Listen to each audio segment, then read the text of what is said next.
Welcome back दोस्तों। चलिए discuss करते हैं 15 इंपॉर्टेंट क्वेश्चंस और उनसे जुड़े इंपॉर्टेंट फैक्ट्स विद डिटेल्स। नमस्कार, मैं हूं Abhay Singh, current affairs for exam से। किस अनुच्छेद के तहत मुख्यमंत्री की नियुक्ति की जाती है? आपके ऑप्शन है फ्रेंड। अनुच्छेद 32, अनुच्छेद 164, अनुच्छेद 370 या अनुच्छेद 356। इसका सही जवाब है दोस्तों आर्टिकल 164, अनुच्छेद 164। दोस्तों, श्री डी के शिव कुमार कर्नाटका के 25वें चीफ मिनिस्टर हाल ही में बने हैं। एग्जाम पॉइंट ऑफ व्यू से कॉन्स्टिट्यूशन का आर्टिकल 164 स्टेट चीफ मिनिस्टर के अपॉइंटमेंट को गवर्न करता है, जिसे स्टेट के गवर्नर द्वारा अपॉइंट किया जाता है। चलिए अगले प्रश्न पर आते हैं। निम्नलिखित में से कौन सा भारत का एकमात्र एकीकृत त्रिसेवा कमान है? ANC, western command, eastern command या एसएसी? इसका सही जवाब है दोस्तों ANC, Andaman and Nicobar command. और इस बारे में हम इसलिए पढ़ रहे हैं क्योंकि हाल ही में vice admiral Shri Vineet McCarthy, जिनकी फोटो आप यहाँ पर देख रहे हैं, इनको एएनसी के 20वें कमांडर इन चीफ के रूप में नियुक्त किया गया है और इन्होंने वाइस एडमिरल अजय कोचर की जगह ली है। अच्छा, एएनसी का जो हेडक्वार्टर है फ्रेंड्स, वह श्री विजयपुरम, जो कि पोर्ट ब्लेयर हम पहले नाम से जानते थे, उसमें है। और ये भारत का अकेला और पहला integrated tri service operation command है, जिसमें आर्मी, नेवी, एयरफोर्स और कोस्ट गार्ड शामिल हैं। वाइस एडमिरल मैकार्थी इससे पहले भारतीय नेवल एकेडमी के कमांडेंट और वेस्टर्न फ्लीट के फ्लैग ऑफिसर कमांडिंग भी रह चुके हैं। चलिए अगले प्रश्न पर आते हैं। निम्नलिखित में से कौन सा शहर विश्व संस्कृति सम्मेलन की मेजबानी कर रहा है? आपके ऑप्शन है फ्रेंड। भोपाल, जयपुर, वाराणसी या चेन्नई? इसका सही जवाब है दोस्तों वाराणसी।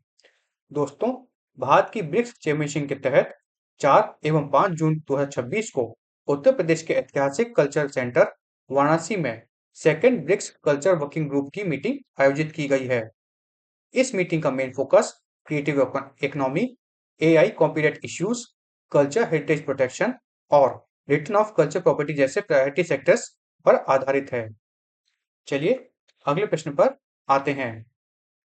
निम्नलिखित में से किस अनुच्छेद में संविधान में समान नागरिक संहिता का उल्लेख है? अनुच्छेद 44, अनुच्छेद 32, अनुच्छेद 21 या अनुच्छेद 370? इसका सही जवाब है दोस्तों अनुच्छेद 44। दोस्तों, हाल ही में आसाम लेजिस्लेटिव असेंबली ने मई 2026 को वॉइस वोट के जरिए यूसीसी बिल अर्थात uniform civil code bill pass कर दिया है, जो मैरिज, डाइवोर्स, सक्सेशन और लिव इन रिलेशनशिप पर बिना किसी रिलीजन एफिलिएशन के लागू होता है। उत्तराखंड और गुजरात के बाद Assam uniform civil code legislation pass करने वाला भारत का तीसरा और नॉर्थ ईस्ट रीजन का पहला स्टेट बन गया है। इस बिल में पॉलीगैमी और बाल विवाह पर भी रोक लगाई गई है। चलिए अगले प्रश्न पर आते हैं। किस कार्यक्रम ने मई 2026 के दौरान सिक्किम को पूर्णतः साक्षर राज्य घोषित किया है? आपके ऑप्शन है फ्रेंड। पीएम केवीवाई, समग्र, दीक्षा या उल्लास? इसका सही जवाब है दोस्तों उल्लास। दोस्तों, हाल ही में सिक्किम ने 99.82% लिटरेसी रेट हासिल करके मिनिस्ट्री ऑफ एजुकेशन के फुल लिटरेसी बेंचमार्क, जो कि 95% का है, को पार कर लिया है और देश का 5वां फुल्ली लिटरेट स्टेट बन गया है। चीफ मिनिस्टर श्री प्रेम सिंह तमांग ने यह अनाउंसमेंट गंगटोक में सिक्किम यूनिवर्सिटी के 7वें कॉन्वोकेशन में की है, जहां श्रीमती प्रेसिडेंट द्रौपदी मुर्मू एवं गवर्नर ओम प्रकाश माथुर भी प्रेजेंट थे। यह कामयाबी नेशनल एजुकेशन पॉलिसी 2020 के अलाइन चल रहे उल्लास अर्थात understanding of life long learning for all in society programme के तहत मिली है, जिसे 14 नवंबर 2022 को 15 साल से ऊपर के नॉन लिटरेट अडल्ट के लिए लॉन्च किया गया था। सिक्किम से पहले मिजोरम, गोवा, त्रिपुरा और हिमाचल प्रदेश को फुल्ली लिटरेट स्टेट का रिकॉग्निशन मिल चुका है। चलिए अगले प्रश्न पर आते हैं। निम्नलिखित में से किस छिपकली प्रजाति की पुष्टि सबसे पहले भारत में हुई थी? आपके ऑप्शन है फ्रेंड, कैलोटस, इट्रोपाइस, डार्को, ड्रैको या मैसालीना। इसका सही जवाब है दोस्तों मैसालीना। दोस्तों, राजस्थान के बीकानेर के गांजेर के पास एक सेमी डेजर्ट हैबिटेट से हाल ही में जून 2026 को लिजर्ड की एक नई स्पीसीज मैसेलिना बिश्नोई ऑफिशियली डिस्क्राइब की गई है। यह भारत की मैसेलाने जीनस का पहला कंफर्म स्पेसिमेन रिकॉर्ड है, जिसका नाम वाइल्ड लाइफ कंजर्वेशन ट्रेडिशन के लिए प्रसिद्ध बिश्नोई कम्युनिटी को सम्मान में रखा गया है। यह लिजार्ड लार्सेटिडे फैमिली से बिलोंग करती है। चलिए अगले प्रश्न पर आते हैं। संयुक्त राष्ट्र की कौन सी एजेंसी विश्व पर्यावरण दिवस के लिए नोडल संस्था के रूप में कार्य करती है? आपके ऑप्शन है फ्रेंड, यूएनईपी, यूनेस्को, यूएनडीपी या एफएओ। इसका सही जवाब है दोस्तों यूएनईपी। दोस्तों, दुनिया भर में हर साल 5 जून को वर्ल्ड एनवायरनमेंट डे मनाया जाता है, जिसके लिए साल 2026 में अजरबैजान बाकू को ऑफिशियल होस्ट सिटी डेजिग्नेट किया गया है। मतलब किस साल के लिए? 2026 के लिए बाकू को ऑफिशियल होस्ट सिटी डेजिग्नेट किया गया है। अच्छा, थीम की बात करें फ्रेंड्स, तो साल 2026 के लिए वर्ल्ड एनवायरनमेंट डे का थीम है inspired by nature for climate for our future, और इसका ऑफिशियल कैंपेन है हैशटैग नाउ फॉर क्लाइमेट। इस दिन की शुरुआत 5 जून 1972 को हुए लैंडमार्क स्टॉकहोम कॉन्फ्रेंस के बाद यूएनजीए के रेजोल्यूशन द्वारा हुई थी, जिसके तहत यूनाइटेड नेशन एनवायरनमेंट प्रोग्राम अर्थात यूएनईपी को एस्टेब्लिश किया गया था और पहला एनवायरनमेंट डे 5 जून 1974 को मनाया गया था। चलिए अगले प्रश्न पर आते हैं। किस कंपनी के कार्यकारी अधिकारी की गिरफ्तारी ने चीन कनाडा राजनयिक तनाव को जन्म दिया था? आपके ऑप्शन है फ्रेंड, Xiaomi, हुवेई, टेंसेंट या लेनोवो। इसका सही जवाब है दोस्तों हुवेई। ये बहुत विवादित और बहुत ही प्रसिद्ध विवाद मतलब कहना चाहिए था, जिस कारण से कनाडा और चाइना के बीच डिप्लोमेटिक टेंशन बन गए थे। दोस्तों, चाइना और कनाडा ने पिछले एक डेकेड से चल रहे अपने डिप्लोमेटिक टेंशन को खत्म करते हुए मई 2026 में अपने बायलैटरल रिलेशंस को ऑफिशियली फिर से रिस्टोर किया है। चाइनीज फॉरेन मिनिस्टर वांग यी ने ओटावा का विजिट किया, जो पिछले 10 सालों में किसी चाइनीज मिनिस्टर का पहला कनाडा विजिट है, जहां उन्होंने कैनेडियन लीडर मार्क कार्नी और अनीता आनंद से मुलाकात की। दोनों देशों के बीच यह तनाव 2018 में हुई एग्जीक्यूटिव मैन वाओजोंग की डिटेंशन और बदले में 2 कैनेडियंस की अरेस्ट के बाद हुए थे। चलिए अगले प्रश्न पर आते हैं। कौन सी संधि 5 जून 2016 को लागू हुई थी? यूएनक्लॉस, मार्पोल, पीएसएमए या सीबीडी। इसका सही जवाब है दोस्तों पीएसएमए। दोस्तों, इलीगल, अनरिपोर्टेड और अनरेगुलेटेड अर्थात आईयूयू फिशिंग के खिलाफ जागरूकता बढ़ाने के लिए हर साल 5 जून को international day against illegal, unreported and unregulated fishing के रूप में मनाया जाता है, जिसे food and agriculture organization lead करता है। और यह एक टीटी के तहत हुआ था, जिसे हम पीएसएमए कहते हैं। दोस्तों, साल 2026 की बात करें तो 2026 के लिए इसका ऑफिशियल थीम है sustainable fishing starts with us. अच्छा, इस दिन की शुरुआत यूएनजीए अर्थात यूनाइटेड नेशन जनरल असेंबली द्वारा की गई थी। कब? दिसंबर 2017 में।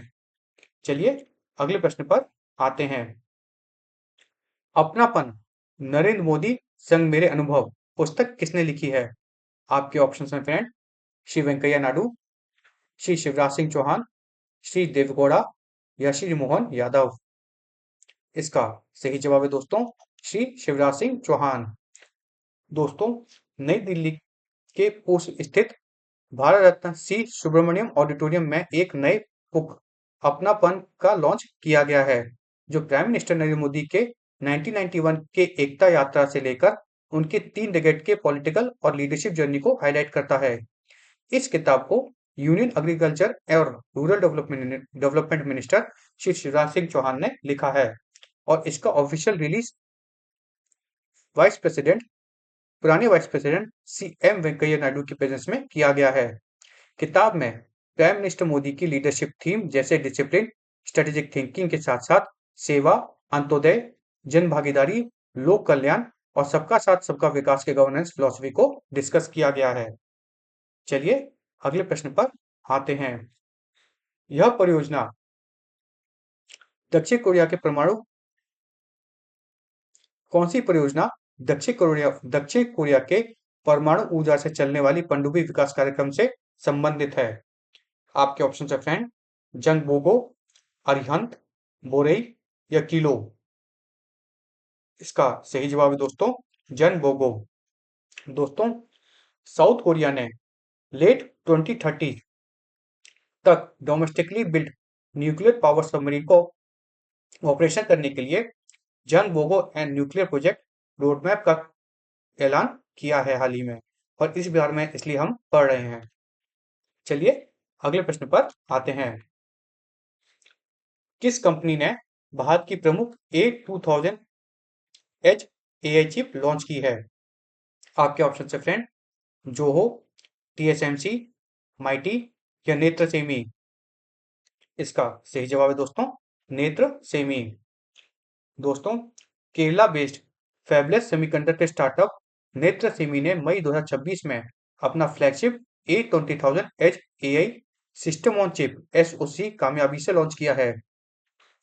इस एडवांस चिप को भारत में डिजाइन किया गया है और इसे TSMC अर्थात ताइवान सेमीकंडक्टर मैन्युफैक्चरिंग कंपनी के 12 नैनोमीटर प्रोसेस नोड और पर फैब्रिकेट किया गया है, जो smart cameras, edge AI boxes और वीडियो गेटवेज को टारगेट करता है। नेत्र सेमी को ministry of electronics and information technology अर्थात माइटी की डिजाइन लिंक्ड इनिशिएटिव स्कीम के अंडर 15 करोड़ का असिस्टेंस मिला है। चलिए अगले प्रश्न पर आते हैं।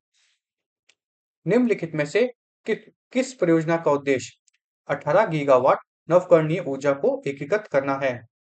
आपके ऑप्शन है फ्रेंड, ग्रीन कॉरिडोर, पीएम कुसुम, उदय स्कीम या सौभाग्य योजना। इसका सही जवाब है दोस्तों ग्रीन कॉरिडोर। दोस्तों हाल ही में आंध्र प्रदेश गवर्नमेंट ने 18 गीगावाट रिन्यूएबल एनर्जी कैपेसिटी को इंटीग्रेट करने के लिए 22,000 करोड़ के ग्रीन एनर्जी कॉरिडोर प्लान की घोषणा की है। चलिए अगले प्रश्न पर आते हैं। निम्नलिखित में से कौन सा शहर 2027 एशियन रिले की मेजबानी करेगा? आपके ऑप्शन है फ्रेंड, चेन्नई, पुणे, लखनऊ या चंडीगढ़। इसका सही जवाब है दोस्तों चंडीगढ़। दोस्तों भारत ने हाल ही में 2 बड़े कॉन्टिनेंटल इवेंट्स के लिए होस्टिंग राइट्स सिक्योर किए हैं, जिसके तहत चंडीगढ़ जो है वो 2027 एशियन रिले को और भुवनेश्वर जो है वो 2028 एशियन इंडोर एथलेटिक चैंपियनशिप को होस्ट करेगा। एशियन एथलेटिक एसोसिएशन अर्थात AAA ने मई 2026 में हांगकांग में हुई अपनी एग्जीक्यूटिव मीटिंग के दौरान एथलेटिक फेडरेशन ऑफ इंडिया की बिड्स को ऑफिशियली अप्रूव किया है। चलिए अब कल का प्रश्न देखते हैं। कल हमने आपसे पूछा था भारत में लू की चेतावनी कौन सी एजेंसी जारी करती है? IMD, इसरो, नीति आयोग या RBI। बहुत ही आसान क्वेश्चन था फ्रेंड्स, इसका सही जवाब है IMD। चलिए अब कल के लिए प्रश्न देखते हैं। कल के लिए हमारा आपसे प्रश्न है फ्रेंड्स, प्रारंभिक ब्रह्मांड के अध्ययन में लोकतक प्रोटो क्लस्टर की खोज में किस दूरबीन ने मदद की है? आपके ऑप्शन है फ्रेंड, चंद्र, सुबारू, हबल या एस्ट्रोसैट। इसका जवाब आपको कमेंट सेक्शन में देना है फ्रेंड्स। और अगर आज का सेशन आपको फ्रूटफुल और इन्फॉर्मेटिव लगा तो लाइक शेयर सब्सक्राइब अवश्य कीजिएगा। धन्यवाद। जय हिंद, जय भारत।